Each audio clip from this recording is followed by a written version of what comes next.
Hello everyone, আসসালামু আলাইকুম। তোমাদের সবাইকে স্বাগত জানাচ্ছি অর্থনীতি দ্বিতীয় পত্রের অষ্টম অধ্যায়ের লেকচার 2 নিয়ে আজকে আমরা আলোচনা করব। সো আশা করছি তোমরা পুরো ভিডিওটা দেখবা এবং অর্থনীতি দ্বিতীয় পত্রের অষ্টম অধ্যায়ের যত সীমাবদ্ধতা আছে তুমি কাটিয়ে উঠতে পারবা। সো আমরা শুরু করি। প্রথমে সেটা হচ্ছে আমরা গত লেকচারে অভ্যন্তরীণ বাণিজ্য এবং হচ্ছে আন্তর্জাতিক বাণিজ্য নিয়ে আলোচনা করেছিলাম। আজকে সেই দুইটা বাণিজ্যের মধ্যে কী কী পার্থক্য আমরা দেখব সেই বিষয়টা একটু দেখি। এটা কিন্তু দেখবা অনেক সময় হচ্ছে প্রয়োগমূলক প্রশ্নে থাকে, অনেক সময় হচ্ছে উচ্চতর দক্ষতার প্রশ্নে থাকে। আন্তর্জাতিক এবং অভ্যন্তরীণ বাণিজ্যের মধ্যে পার্থক্য, এক নম্বর পার্থক্য সেটা হচ্ছে কাকে বলে। এটাকে বলা হচ্ছে আন্তর্জাতিক বাণিজ্য, এটাকে বলে হচ্ছে তোমার হচ্ছে কি, এটা হচ্ছে না, এটা হচ্ছে অভ্যন্তরীণ বাণিজ্য। এখানে স্পেলিং ভুল আসছে, এটা হচ্ছে অভ্যন্তরীণ বাণিজ্য, অভ্যন্তরীণ বাণিজ্য। আবার এটা হচ্ছে আন্তর্জাতিক বাণিজ্য। ডেফিনেশন যেহেতু আগে পড়িয়েছি আর দরকার নাই, তুমি নিজে পড়তে পারবা। আচ্ছা, দুই নাম্বার হচ্ছে অভ্যন্তরীণ বাণিজ্যের ক্ষেত্রে উপকরণ সমূহ হচ্ছে গতিশীল, উৎপাদনের উপকরণ সমূহ গতিশীল, কিন্তু আন্তর্জাতিক বাণিজ্যে উপকরণ সমূহ কি নয়, গতিশীল নয়। এখন গতিশীল শব্দটা কি একটু যদি আমি এই পাশে লিখি, দেখো গতিশীল, এই যে দেখা যাচ্ছে কি আমি জানি না, গতিশীল গতিশীল শব্দটা আমি নিজে একটু বলি, মুখে মুখে বলি। দেখো গতিশীল মানে এক স্থান থেকে অন্য স্থান, এক জেলা থেকে অন্য জেলা, এক পেশা থেকে অন্য পেশা, এক স্তর থেকে অন্য স্তরে স্থানান্তর করা, একদম সহজে করা যায়। এখন একটা দেশের অভ্যন্তরীণে যেহেতু হবে, এক স্থান থেকে অন্য স্থানে সহজে গতিশীল মানে স্থানান্তর করা যাবে, এক স্তর থেকে অন্য স্তরে সহজে করা যাবে, কিন্তু আন্তর্জাতিকের বেলায় সেটা সহজে করা যাবে না, অনেক বাধা নিষেধ থাকবে। আচ্ছা, 3 নাম্বার অভিন্ন মুদ্রায় ক্রয় বিক্রয়। যেমন বাংলাদেশের ভিতরে হলে আমরা টাকা দিয়ে কি করব, ক্রয় বিক্রয় করব, তার মানে অভিন্ন মুদ্রায় ক্রয় বিক্রয় হবে। আর আন্তর্জাতিকের বেলায় সেটা ভিন্ন মুদ্রা, ভিন্ন মানে কখনো দেখব ডলার, কখনো দেখব ইউরো, কখনো দেখব রিয়াল, তার মানে ভিন্ন ভিন্ন মুদ্রা থাকবে। আচ্ছা, 4 নাম্বার অভ্যন্তরীণ বাণিজ্যের মাধ্যমে একটা দেশের ভিতরে ক্রয় বিক্রয়ের মাধ্যমে আমরা আত্মনির্ভরশীলতা অর্জন করার সুযোগ পাবো, নিজেরা সমৃদ্ধ হব। অন্যদিকে আন্তর্জাতিক বাণিজ্যে আমরা অন্য দেশের উপর নির্ভরশীল হয়ে যাব, তার মানে পরনির্ভরশীলতা দেখা দিবে। আচ্ছা, 5 নাম্বার জাতীয় নীতি। আমাদের দেশের অভ্যন্তরীণে দেশের জন্য জাতীয় নীতি অনুসরণ করা হয় এবং আন্তর্জাতিক বাণিজ্যের ক্ষেত্রে আন্তর্জাতিক নীতি অনুসরণ করা হয়, তখন কিন্তু সেখানে জাতীয় নীতি থাকবে না।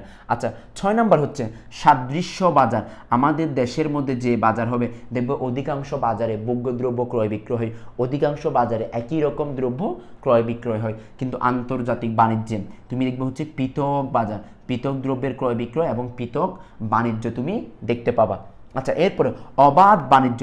আমার দেশের মধ্যে ক্রয় বিক্রয় আদান প্রদানে কোনো ধরনের তোমার হচ্ছে বাধা নিষেধ থাকে না, কিন্তু আন্তর্জাতিক বাণিজ্যে বাধা নিষেধ বা বিধিনিষেধ কি বিদ্যমান। আচ্ছা, এরপরে যেটা আছে সেটা হচ্ছে লেনদেনের ভারসাম্য সহজে অর্জন করা যায়, এটা হচ্ছে লেনদেনের ভারসাম্য, কিন্তু আন্তর্জাতিক বাণিজ্যে লেনদেনের ভারসাম্য থাকে না, হয় আমদানি বেশি হবে নাহলে রপ্তানি বেশি হবে, হয় রপ্তানি বেশি হবে না হয় আমদানি বেশি হবে। এরপরে দেশীয় পণ্য এবং হচ্ছে সংস্কৃতি সংরক্ষণ হয়, মানে অভ্যন্তরীণ বাণিজ্যের মাধ্যমে দেশীয় পণ্য এবং সংস্কৃতির সংরক্ষণ হয়। অন্যদিকে আন্তর্জাতিক বাণিজ্যের মাধ্যমে বিদেশি অপসংস্কৃতি, যেটা আমাদের দেশে হয়তো সম্ভব না, সেটার কি হয়, আগ্রাসনের শিকার হয় আর বুকের ঘাটতি দেখা দেয়। 10 নম্বর হচ্ছে বুকের ঘাটতি দেখা দেয়, অন্যদিকে অধিক বুকের সুবিধা। দেশের ভিতরে বুকের ঘাটতি বলতে না, দেশের মধ্যে হলে আমরা সব দ্রব্য উৎপাদন করি না, যেহেতু সব দ্রব্য উৎপাদন করি না তাহলে আমরা সব দ্রব্য বুক করতে পারবো না, আর আন্তর্জাতিক বাণিজ্যে নিজেরা উৎপাদন না করলে অন্য দেশ থেকে আমদানি করতে পারবো, সেই জন্য সব দ্রব্য বুকের সুবিধা আছে। এই বিষয়গুলো কিন্তু আমার বইয়ে সব দেওয়া আছে, জাস্ট আমি একটু আলোচনা করে দিচ্ছি যে তুমি মনে রাখতে পারো এবং তুমি সহজেই মনে রাখতে পারবা। আচ্ছা, এরপরে দেখবো হচ্ছে আন্তর্জাতিক বাণিজ্য সংগঠিত হওয়ার কারণ। কেন আন্তর্জাতিক বাণিজ্য সংগঠিত হয়, কেন সংগঠিত হয় আন্তর্জাতিক বাণিজ্য? 1 নাম্বার উপকরণের পর্যাপ্ততা। যেমন দেখো আমাদের দেশে আমরা জানি উৎপাদনের উপকরণ হচ্ছে ভূমি, শ্রম, মূলধন, সংগঠন। এই যে উৎপাদনের উপকরণ, এগুলো যদি পর্যাপ্ত পরিমাণে থাকে তাহলে তুমি হচ্ছে কি আন্তর্জাতিক বাণিজ্য সংগঠিত হবে। যেমন যেই দেশের উৎপাদনের উপকরণের পর্যাপ্ততাও যথেষ্ট সহজে উৎপাদন করতে পারে, তারা কিন্তু আন্তর্জাতিক বাণিজ্যে সহজে লিপ্ত হতে পারে। তার মানে উপকরণের পর্যাপ্ততা। 2 নাম্বার, উপকরণের দাম। যেই দেশে উপকরণের দাম যত কম, তারা সহজে আন্তর্জাতিক বাণিজ্যে প্রবেশ করতে পারে, আন্তর্জাতিক বাণিজ্য সম্পাদন করতে পারে। 3 নাম্বার হচ্ছে প্রযুক্তি। যাদের যত প্রযুক্তি উন্নত প্রযুক্তি, যেমন ইউএসএ, তারপর হচ্ছে চায়না, এরপর হচ্ছে রাশিয়া, এদের কিন্তু উন্নত প্রযুক্তি আছে, তাহলে জাপান, এদের উন্নত প্রযুক্তি আছে, সেই জন্য হচ্ছে তারা সহজে কী করতে পারে, আন্তর্জাতিক বাণিজ্যে প্রবেশ করতে পারে। আর 4 নাম্বার হচ্ছে আর্থসামাজিক অবস্থান। যাদের আর্থসামাজিক অবস্থান সমৃদ্ধ মানে তুমি দেখবা ইন্ডিয়ানরা তাদের নিজেদের দ্রব্য নিজেরা ক্রয় করে, এবং আমেরিকানরা তারা নিজেদের দ্রব্য নিজেরা ক্রয় করে, নিজেরা ক্রয় বিক্রয় করে, আদান প্রদান করে। দিন শেষে দেখা যায় তাদের হচ্ছে আর্থসামাজিক অবস্থা, তাদের দেশের প্রেক্ষাপটে উন্নত অবস্থা, নিজেদের সক্ষমতা গড়ে তুলতে পারে। এখন নিজেদের সক্ষমতা যখন গড়ে তোলে, অন্যান্য দেশে তাদের গ্রহণযোগ্যতা বেড়ে যায়। সেই জন্য আর্থসামাজিক অবস্থানের কারণে আন্তর্জাতিক বাণিজ্য সংগঠিত হয়। এরপর হচ্ছে অবকাঠামোগত উন্নয়ন বলতে অনেক ধরনের হতে পারে, রাস্তাঘাটের উন্নয়ন, তারপর হচ্ছে বিভিন্ন ক্ষেত্র বিশেষের উন্নয়ন, এগুলোর মাধ্যমে আন্তর্জাতিক বাণিজ্যের কী ঘটে, প্রসার ঘটে। আচ্ছা, 6 নাম্বার হচ্ছে উদ্যোক্তার উপস্থিতি। 6 নম্বর কী হবে, উদ্যোক্তার উপস্থিতি। যে দেশে যে যত উদ্যোক্তা বেশি, সেই দেশে আন্তর্জাতিক বাণিজ্য তত বেশি কী হবে, সংগঠিত হবে। 7 নম্বর হচ্ছে বাণিজ্য নীতি। যেমন আমরা জানি হচ্ছে বাণিজ্য নীতি বলতে একটা হচ্ছে জাতীয় নীতি, একটা হচ্ছে আন্তর্জাতিক নীতি। তাহলে জাতীয় নীতি এবং হচ্ছে কি নীতি, আন্তর্জাতিক নীতি, এগুলোর মাধ্যমেই কিন্তু তোমার হচ্ছে কি হবে, লেনদেনের ভারসাম্য অর্জন করবে এবং আন্তর্জাতিক বাণিজ্যে প্রবেশ করবে। এরপর হচ্ছে 8 নাম্বার হচ্ছে রাজনৈতিক পরিবেশ। যে দেশের রাজনৈতিক পরিবেশ যত স্থিতিশীল, আন্তর্জাতিক বাণিজ্য তত বেশি সংগঠিত হবে। এরপরে 9 নাম্বার হচ্ছে বিনিয়োগ পরিবেশ। যেমন আমাদের বাংলাদেশে চট্টগ্রাম এবং ঢাকার মধ্যে বিনিয়োগ পরিবেশ অনেক বেশি, সেই জন্য দেখবা এই এলাকাগুলোতে সবচেয়ে বেশি কী করা হয়, বিনিয়োগ করা হয়। আস্তে আস্তে এটা কিন্তু এখন প্রসার লাভ করছে। যেমন এখন কিন্তু খুলনাতেও কিন্তু কি হয়, বিনিয়োগের পরিমাণ বাড়ছে। খুলনাতে দিন দিন বিনিয়োগের পরিমাণ বাড়ছে, কারণ হচ্ছে ওই বিনিয়োগের পরিবেশটা তৈরি হচ্ছে। তার মানে এই বিষয়গুলো তুমি বুঝতে পেরেছো যে কেন বাণিজ্য সংগঠিত হয় এবং কিভাবে সেটা হয়। আচ্ছা, বাংলাদেশে অর্থনীতির জন্য আন্তর্জাতিক বাণিজ্যের গুরুত্ব, এগুলো কিন্তু এর আগে আমরা আলোচনা করেছি, এখন একটু বুঝিয়ে দেওয়া। বাংলাদেশের অর্থনীতির জন্য আন্তর্জাতিক বাণিজ্য কেন গুরুত্বপূর্ণ অবদান রাখে। 1 নাম্বার, বৈদেশিক মুদ্রার আয় বৃদ্ধি। 1 নম্বর হচ্ছে বৈদেশিক মুদ্রার কি বৃদ্ধি, আয় বৃদ্ধি। আমরা যত বেশি আন্তর্জাতিক বাণিজ্য করবো, আমরা বৈদেশিক মুদ্রা কি করতে পারবো, অর্জন করতে পারবো। 2 নম্বর, ভোগ্য পণ্যের ঘাটতি পূরণ। আমাদের যেহেতু ভোগ্য দ্রব্য বেশি দরকার হয়, আমরা ভোগ্য দ্রব্যের কি দূর করতে পারবো, ঘাটতি দূর করতে পারবো। 3 নাম্বার, মূলধনের অভাব পূরণ করতে পারবো। যেহেতু আমাদের দেশে ঋণের অভাব, আর ঋণের অভাব হলে মূলধনের অভাব হবে, তাহলে আমরা মূলধনের ঘাটতি দূর করতে পারবো। 4 নাম্বার হচ্ছে বিনিয়োগ বৃদ্ধি। 4 নাম্বার কি হবে, বিনিয়োগ বৃদ্ধি, আর বিনিয়োগ বৃদ্ধি করতে পারবো। 5 নাম্বার হচ্ছে কর্মসংস্থান এবং উৎপাদন বৃদ্ধি। কর্মসংস্থান এবং কি বৃদ্ধি পাবে, উৎপাদন বৃদ্ধি পাবে। আর 6 নাম্বার হচ্ছে সম্পদের সঠিক ব্যবহার। সম্পদের আমরা সঠিক ব্যবহার করতে পারবো। আর 7 নাম্বার হচ্ছে অবকাঠামোর উন্নয়ন। 7 নাম্বার কি হবে, অবকাঠামোর উন্নয়ন। 8 নাম্বার হচ্ছে বাজার সম্প্রসারণ, বাজারের পরিধি বাড়বে, বাজার সম্প্রসারণ হবে। 9 নাম্বার হচ্ছে উন্নত প্রযুক্তি আমদানি। 9 নাম্বার কি হবে, উন্নত প্রযুক্তি আমদানি। আর 10 নাম্বার হচ্ছে স্বনির্ভরতা অর্জন। স্বনির্ভরতা কি, অর্জন। তাহলে এই সবগুলো বিষয় আমার আন্তর্জাতিক বাণিজ্যের গুরুত্বের মধ্যে পড়বে। যেন আমাদের দেশে আন্তর্জাতিক বাণিজ্যের গুরুত্ব কেন অপরিসীম, সেই বিষয়গুলোর মধ্যে পড়বে। আশা করি তোমরা সহজে মনেও রাখতে পারবা এবং সহজে মনে রেখে সর্বোচ্চ নাম্বারও কি করতে পারবা, অর্জন করতে পারবা। এই সবগুলো তথ্যের সহায়ক হচ্ছে আমার অর্থনীতি দ্বিতীয় পত্র, অর্থনীতি সলিউশন, অর্থনীতি দ্বিতীয় পত্র বই। এই বইটা নিলে ইনশাল্লাহ এই সবগুলো তথ্য তুমি সহজে পাবা এবং পুরো ডিটেলস এখানে আমার সব দেওয়া আছে। কী কী বই তোমরা আমাদের এখান থেকে পাচ্ছ, একদম কিভাবে আমি বইটি সাজিয়েছি তুমি দেখলেই অবিস্মরণীয় একটা বই। আসলে এটা একদম যুগান্তকার একটা বই। কেন দেখাচ্ছে তোমাকে, কারণ বইটা দেখলেই তুমি বুঝতে পারবা এর মধ্যে কি কি আছে। এটা হচ্ছে দ্বিতীয় পত্র, একই রকম প্রথম পত্রের বইটা তুমি দেখতে পারো। এটা হচ্ছে প্রথম পত্রের একদম পূর্ণাঙ্গ বই, এটাও তুমি দেখতে পারো এবং অসাধারণ করে এগুলো সাজানো বইটা। আশা করি তোমাদের খুবই কাজে আসবে। আচ্ছা, এখন আমরা দেখব হচ্ছে এমসিকিউতে কিছু তথ্য যেগুলো থেকে হচ্ছে প্রশ্ন আসে এমসিকিউতে ভালো করার জন্য। দেখো সাধারণত বাণিজ্য কত প্রকার? 2 প্রকার। বাণিজ্য কত প্রকার? 2 প্রকার। দুটি দেশের মধ্যে বাণিজ্য সংগঠিত হলে তাকে বলা হয় দ্বিপাক্ষিক বাণিজ্য। দুটি দেশের মধ্যে যদি বাণিজ্য সংগঠিত হয় তাকে আমরা দ্বিপাক্ষিক বাণিজ্য বলতে পারি। বাণিজ্যের ধারণা উদ্ভব হয় বাণিজ্যবাদীদের চিন্তাধারা থেকে। বাণিজ্যবাদীদের চিন্তাধারা মানে বাণিজ্য ধারণার উদ্ভব হয় বাণিজ্যবাদীদের চিন্তাভাবনা থেকে। আচ্ছা এটা একটু আমি ব্যাখ্যা করি। দেখো এটা হচ্ছে আফ্রিকা থেকে যখন হচ্ছে ইউরোপ এবং হচ্ছে ইউরোপ এবং কোথায় আমেরিকাতে দাস বিনিময় হয়। কি বিনিময়? দাস বিনিময় হয়। তোমরা সুলতান সুলেমান যারা দেখছো ওখানে দেখবা ওই সুলতানের জন্য প্রতিদিন নিত্য নতুন হচ্ছে দাসী আনা হয়। আজকে রাতের জন্য একটা, কালকে রাতের জন্য একটা, পরশুদিন রাতের জন্য একটা। আমি এটার ভালো পক্ষে যাচ্ছি না, আমাকে ওই কাজে জড়াইও না, জাস্ট আমি আলোচনা করছি আর কি। তোমার হচ্ছে প্রতিদিন একজন করে দাসী তার জন্য উপহার হিসেবে দেওয়া হয়। ভালো তো, খারাপ না।